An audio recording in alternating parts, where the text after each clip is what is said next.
বাপের একটাই ছেলে, সেই স্কুলে চাকরি করে, একটা দোকান খুলেছে, ফার্মেসি করেছে বড়। বাপ তার বড় কলেজের প্রফেসর ছিল, রিটায়ারমেন্ট। এখন হলো কি, মেয়েটাকে চয়েস করে ফেলেছে কোনো একটা বিয়েতে দেখে, এ হলো গরিবের মেয়ে, পাগল হয়েছে, ওই মেয়েটা ছাড়া আমার সংসার হবে না। এখন ঘটক পাঠানো হলো, দেখা গেল কুলির ঘরের মেয়ে, ইট ভাটার ঘরের মেয়ে। তখন বলল ওই মেয়েটাই আমাকে চায়। মেয়ের বাপ বলল, দেখো আমার একটা ছেলে, সর্বস্ব গাড়ি বাড়ি, এত বড় বিজনেস, আমার রিটায়ারমেন্ট, মাসে 70,000 টাকা পায়, সমস্ত আমার ছেলে মালিক, বেশি লাগবে না, 10 লক্ষ নগদ লাগবে। এ বিচারা গরিব মানুষ দুটো বেটাকে নিয়ে বসে গেল। বাবা, হাসিনার বিয়ের খবর এসেছে, গোয়া গাঁয়ের অমুকের ছেলের সঙ্গে প্রফেসরে। দুই ভাই অবাক, দিনের বেলায় আসমানে চাঁদ দেখছে, আমার বোন ওই ঘরে ঢুকবে। এবার বলছে মাত্র 10 লাখ লাগবে। দুই ভাইয়ের চোখে চোখে বলছে, আব্বাকে কিছু বলিস না, যদি একবার বলি আব্বা ওই ঘরে দিও না, আমরা সামালতে পারবো না, হাসিনা চিরদিন দুঃখ পেয়ে যাবে। বড় ঘরে বিয়ে হয়েছিল, ভাই হতে দেয়নি। বাপকে বলল আব্বা বিয়ে দিয়ে দেন। বাপ রেডি হয়ে গেল। ভিটা ছিল 5 কাঠা, 3 কাঠা বিক্রি করে দিয়ে ঘরটা ছোট করে নিল। দুটো দুধের গাভী ছিল, সেটাও বিক্রি হয়ে গেল। মাঠের 3 বিঘে জমি আর খুঁজে পাওয়া যাচ্ছে না, সেটাও ধুলিস্যাৎ হয়ে গেছে। নাই তো ঘরে সব জিরো। মা এখনো বয়স বেশি হয়নি, মাত্র 38 বয়স চলছে, 40-এর ঘরে ঢুকেনি। নাকের কানের গলার যা ছিল খুলে সমস্ত কিছু জরিনাকে দিয়ে দিল, খাদিজাকে দিয়ে দিল। সর্বস্বকে ওর ঘরে ঢুকতে গিয়ে এই ঘরটা একদম জিরোতে দাঁড়িয়ে গেল। শুধু জিরোতে নয়, বাপ ইটের ভাটার কুলি হতে গেল। ছোট ভাইটা কোনো রকম ছিঁড়া কাপড় পরে ঈদের নামাজ পড়ছে। বাকি দুটি ভাই দেখলো এই ঘরে আর শান্তি ফেরানো যাবে না, দুইজনেই যুক্তি করে চলে গেল কেরল, সেখানে চেন্নাই কুলি খাটতে চলে গেল। ঘরটা পুরো জিরোতে জিরো দাঁড়িয়ে গেল।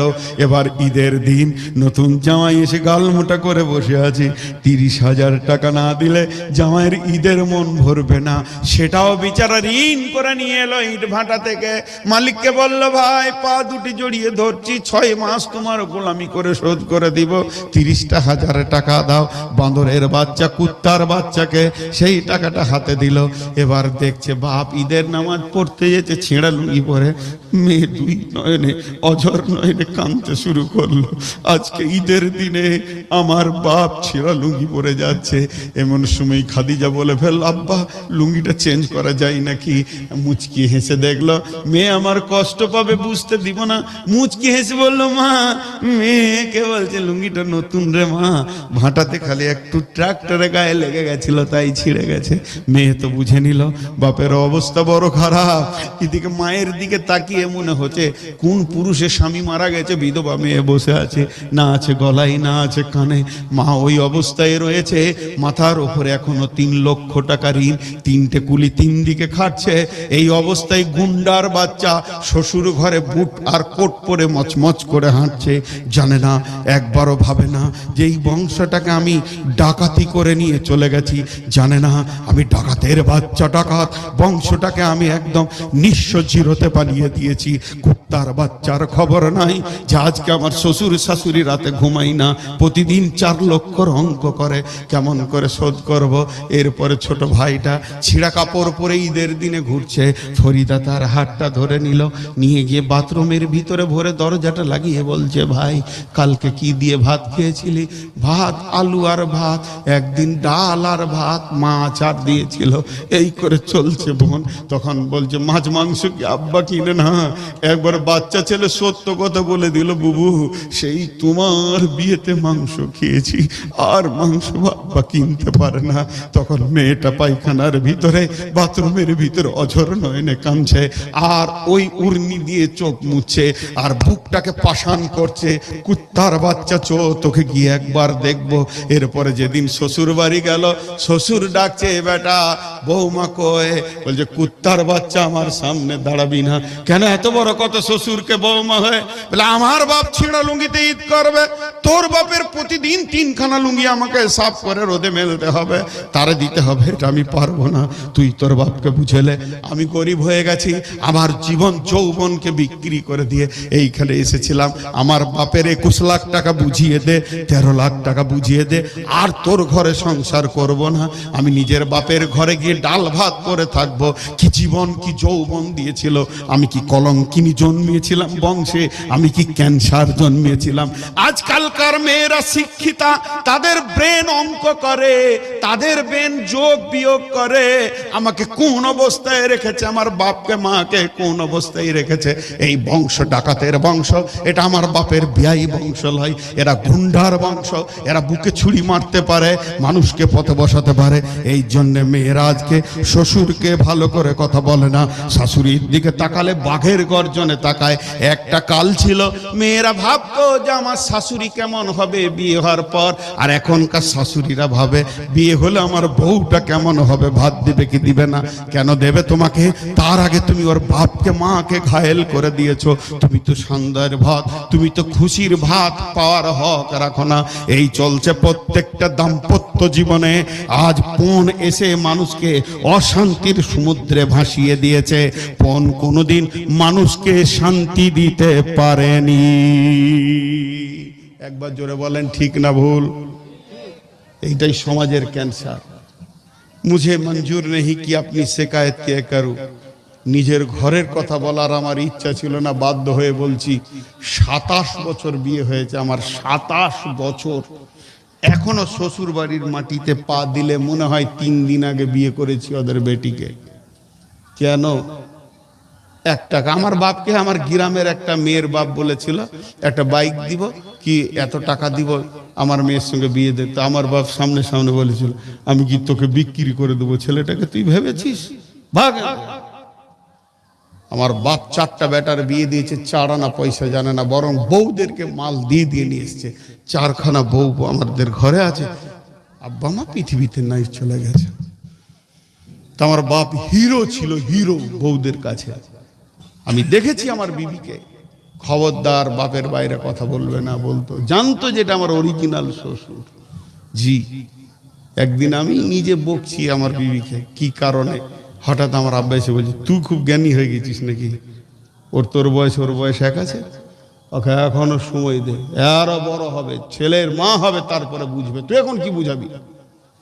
তা আমার বিবি বুঝে নিলে এটা আমার শ্বশুর লয়, এটা আমার বাপ, এটাই আমার বাপ। ও গিয়ে ওর নিজের বাপকে, মানে আমার শ্বশুরকে বলেছে, আব্বা আমার শ্বশুর যা করে তুমি তা পারোনি আজ পর্যন্ত, আমাকে মা বলে ডাকে এবং আমার জন্য আমার স্বামীকে বকে। আমি অনেক সুখে আছি। তার কারণটা কি? চেতনা থাকতে হবে মাথায়। আজকে শেষ করে দিয়েছে, এই পণ বিশ্বটাকে জ্বালিয়ে দিয়েছে। শুধু এখনো 2টো আয়াতের তর্জমা করতে গেলে 5 ঘন্টা লাগবে। টোটাল মহিলা এবং পুরুষ আর দাম্পত্য সমস্যার সমাধানটা বলতে গেলে 3 দিন পর পর জালসা করতে হবে একটা বিষয়ের উপরে, তবে কমপ্লিট করা যাবে। কিন্তু একটা জায়গা দেখেছেন, খুব ধ্যানের সঙ্গে শুনবেন। আল্লাহ বলছেন, ওয়া খালাকনাকুম আজওয়াজা, আমি তোদেরকে জোড়া জোড়া জোড়া জোড়া বানিয়েছি। ওয়া খালাকনাকুম আজওয়াজা,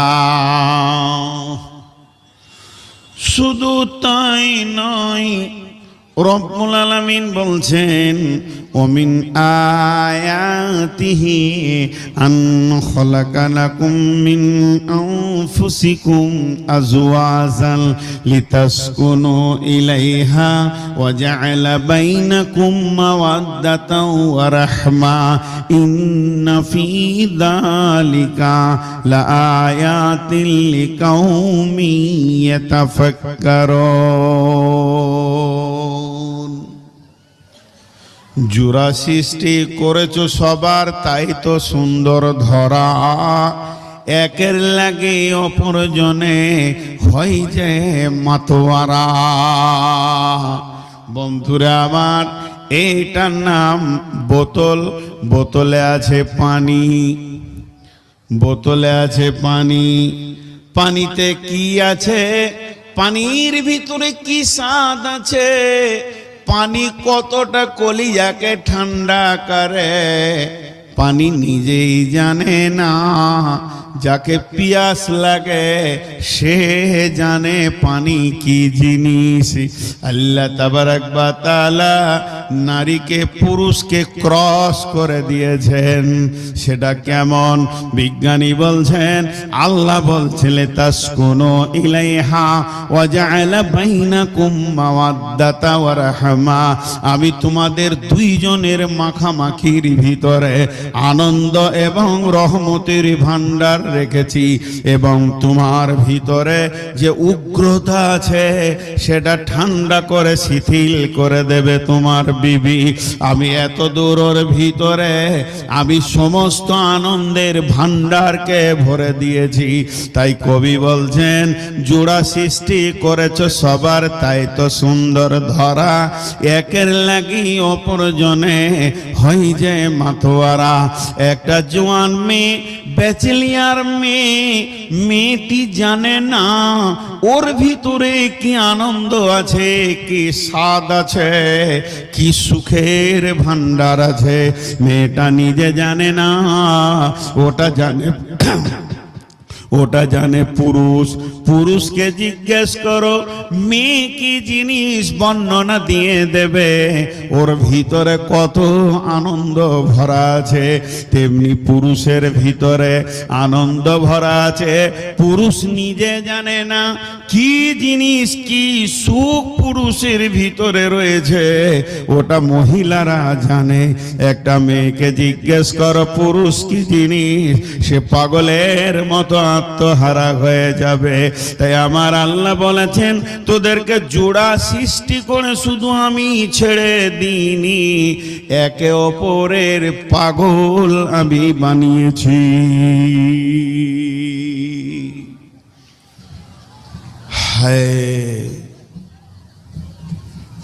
জোড়া সৃষ্টি করে ছেড়ে দিনি। আচ্ছা, ওদের দুজনের বসার জায়গা হচ্ছে না, একটু জায়গা দেন তো, একটু জায়গা দেন। আহা, কোথা থেকে এসেছে আল্লাহ জানে, মাথা কাজ করছে না, বসতে হবে মনে পড়ছে না, দাঁড়িয়ে আছে ঘোড়ার মতো, ট্রাক্টর মতো, ওদেরকে একটু বসতে দেন। আহা, চলে পুরুষ শেষ, পুরুষ শেষ। কথাগুলো খেয়াল করবেন, আমি অনেক দর্শন তথ্য বলবো আজকে। আমাকে যিনি ফোন করে করে বারবার এখানে এনেছেন, উনি বললেন যে নারী পুরুষ সম্পর্কে বলবেন। তো পুরুষ এই পর্যন্ত শেষ। পুরুষ তো পুরুষ, মর্দ মর্দ, বাস। আর আল্লাহ পুরুষের জন্য দ্বিতীয় ভাষা ব্যবহার করেননি। মেয়েদেরকে 3 রকম বলেছেন, শুধু মহিলা বলেননি। মেয়েদেরকে বলা হয়েছে নিসা মানে মহিলা, মেয়েদেরকে বলা হয়েছে হার্স, হার্স, হার্স মানে উর্বর জমি। মেয়েদেরকে বলা হয়েছে মাতা মানে সম্পদ। মেয়েদেরকে বলা হয়েছে মাতা মানে সম্পদ। একই মেয়েকে 3 রকম করে ডাকা হয়েছে। যার নাম ইন্ডিয়া, তারই নাম হিন্দুস্তান, তারই নাম ভারত। দেশ একটা, নাম হলো 3টি বন্ধুরে। তেমনি মেয়েরা একটাই, কিন্তু আমার রব 2 রকম বলেছেন, নবীজি 1 রকম বলেছেন। টোটাল একটা মেয়েকে 3 রকম ডাকা হয়েছে।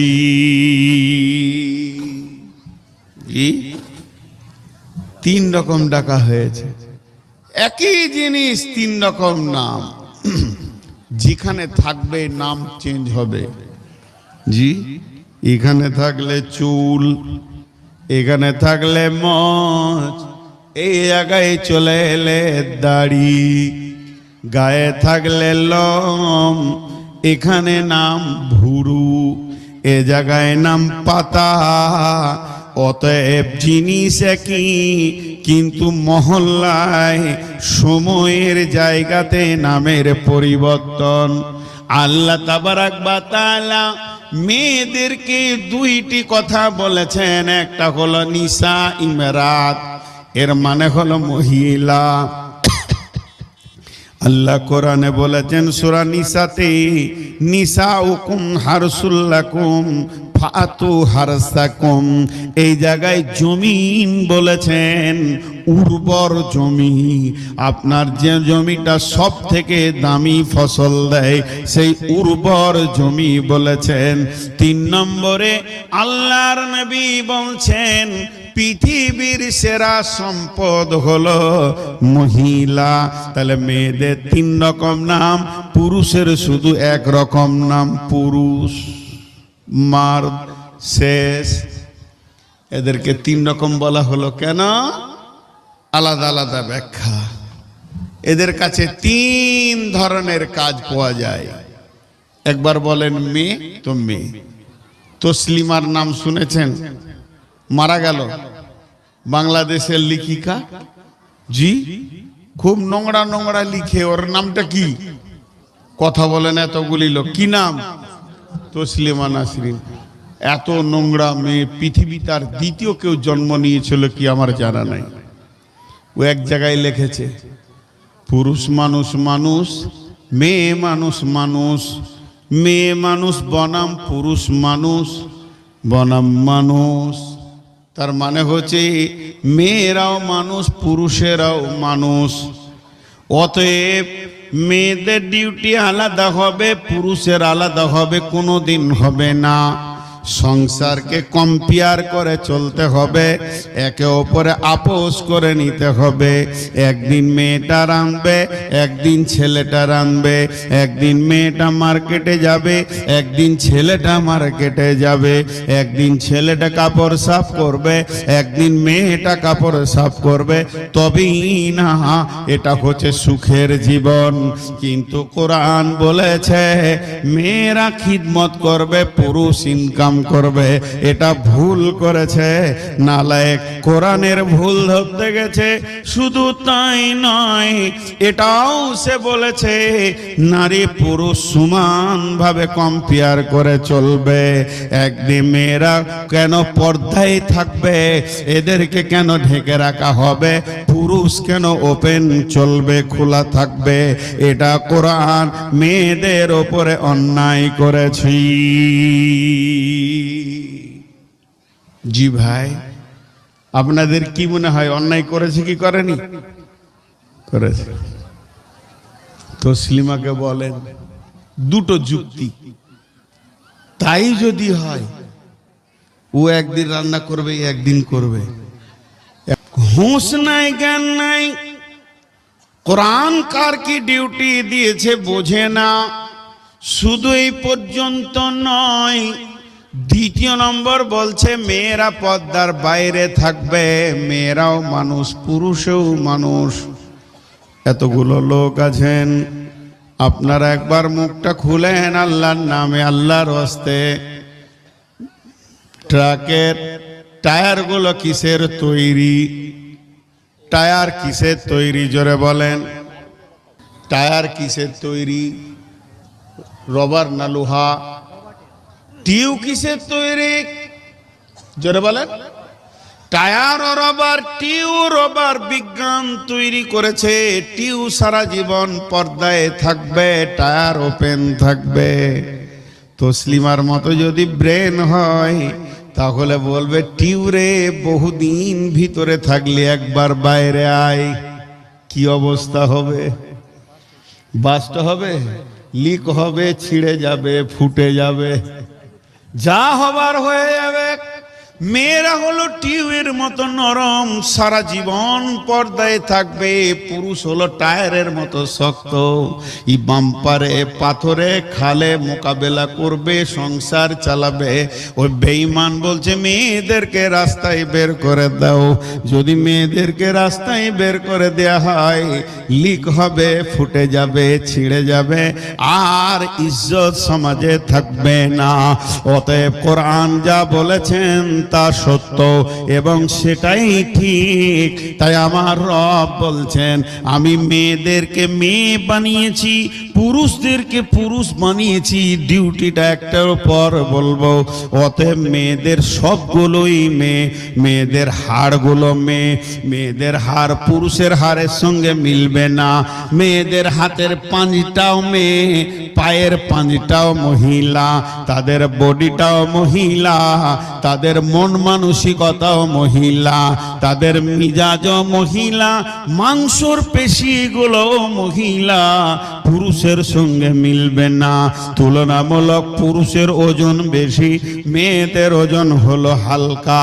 অতএব বন্ধুরে, আমার রব বলেছেন তোরা মহিলা আর এরা হলো পুরুষ, কোনো দিন মিজাজে মিলবে না।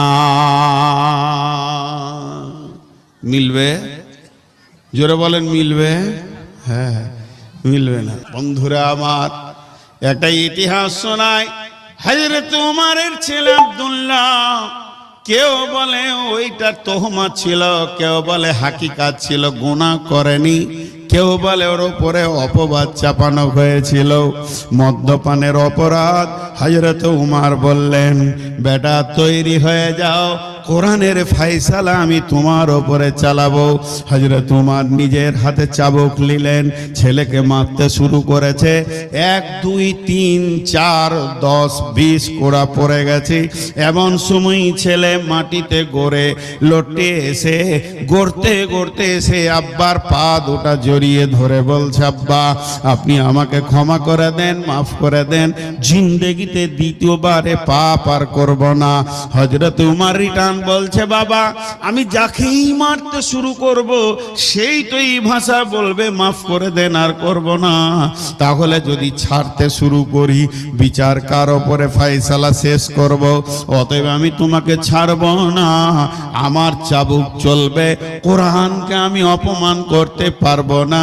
যতক্ষণ পর্যন্ত 100 না হয়েছে অতক্ষণ আমার চাবুক চলবে। যতক্ষণ 100 পুরা না হয়েছে আমার চাবুক বন্ধ হবে না। চলছে চলছে চলছে, এক পর্যায়ে ছেলে শিথিল হয়ে গেছে, আর নড়ার ক্ষমতা নাই। স্ত্রী চোখের সামনে দেখছে ছেলে যেন মৃত্যুর দরজার দিকে হাঁটছি। হাত দুটো প্রসারিত করে বলছেন, আমিরুল মুমিনিন, খলিফাতুল মুসলিমিন, এখনো কি আপনার চাবুক থামবে না? ছেলের ওপরে কি চলতে থাকবে? তো আপনার কি মায়া নয়? হযরত উমর বলছেন, তুমি মহিলা, মহিলা তুমি অর্ধেক বুদ্ধির মানুষ, তোমার দূরদর্শিতার কমি আছে, তুমি তাই হাত দুটিকে নিয়ে ছেলেকে বাঁচানোর জন্য চলে এসেছো। শুনে লাও, এই ছেলেটা যেমন তোমাকে মা বলেছে, আমাকে আব্বা বলেছে, ছেলেটা তোমার একা নয়, তুমি আমি মিলে সন্তান। অতএব তুমি যত গালে চুমা দিয়েছো অতটাই চুমা আমি আমার সন্তানকে দিয়েছি। তুমি চাইছো তোমার দূরদর্শিতা কম, তাই তুমি চাইছো আমার হাত থেকে ছেলেটা বেঁচে যাক, তুমি চাইছো চাবুক থেকে ছেলেটা বেঁচে যাক। আমি উমার ছেলেটাকে কত ভালোবাসি, আমি জোরে জোরে মারছি, এই জন্যই মারছি, আমি চাইছি আমার ছেলে আল্লাহর জাহান্নাম থেকে বেঁচে যাক। আমি মারছি কেন? জাহান্নাম থেকে বাঁচানোর জন্য মারছি। তুমি ছাড়াতে চাইছো কেন? আমার হাত থেকে বাঁচাতে চাইছো। তোমার আমার চিন্তা বহুদূর এগিয়ে পেছিয়ে গেছে। অতএব 100 কোরা না হওয়া পর্যন্ত চাবুক থামবে না। ইতিহাসবিদরা কেউ কেউ বলে 100 পুরা হলো না, ছেলে মারা গেল, ছেলেকে নিজের হাতে গোসল দিয়ে দাফন করালেন। দাফন করানোর পর বললেন, রে রাসূলের সাহাবীরা সরে যাও, জানাজার লোক সরে যাও, 100 পুরা হয়নি, আমি বাকিগুলো কবরের ওপরও মেরে শোধ করে নিব। 100 পুরা হয়ে গেল। এ কথার মধ্যে জাল জয়ীব আছে, এই কথাটার ভিতরে জাল জয়ীব ভরা আছে।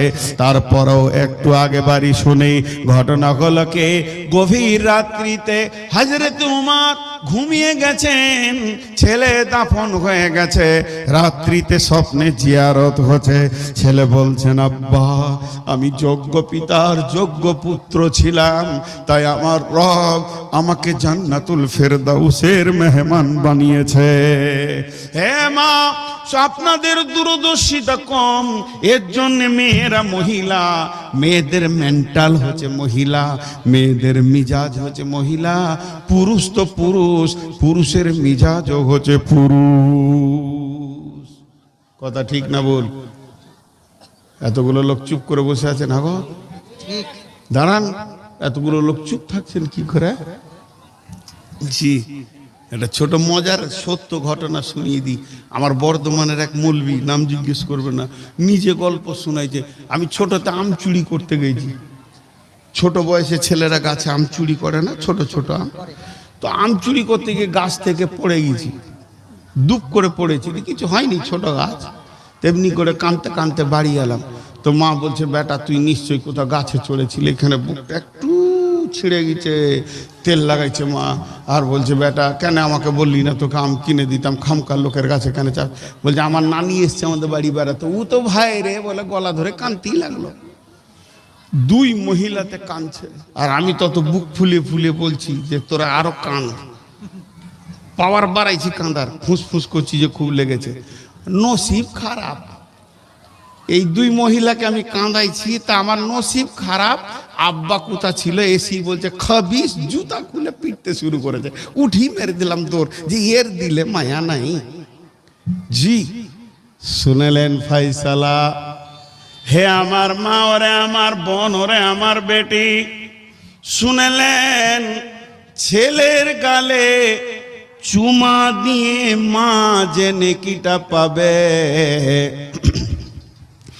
ছেলের গালে চুমা দিয়ে মা যে নেকিটা পাবে, ছেলেকে গায়ে তেল মাখিয়ে আদর করে মা যে নেকিটা পাবে, আব্বা ছেলের গালে থাপ্পড় মারলে একই নেকি পাবে। মাকে দিয়েছে মমতাময়ী ডিউটি আল্লাহ, প্রশাসন ক্ষমতা দিয়েছে আব্বাকে। আল্লাহ বলেছেন, নবীজি বলছেন, ওয়া ও আলা তারফা'আন্না আসাকাল আদাবা, হে পুরুষের দল, স্ত্রীকে, সন্তান সন্ততিকে শাসন করার লাঠিটা হাতছাড়া করে দিও না, সবসময় তাদেরকে আশাসনের আওতাভুক্ত রাখবি।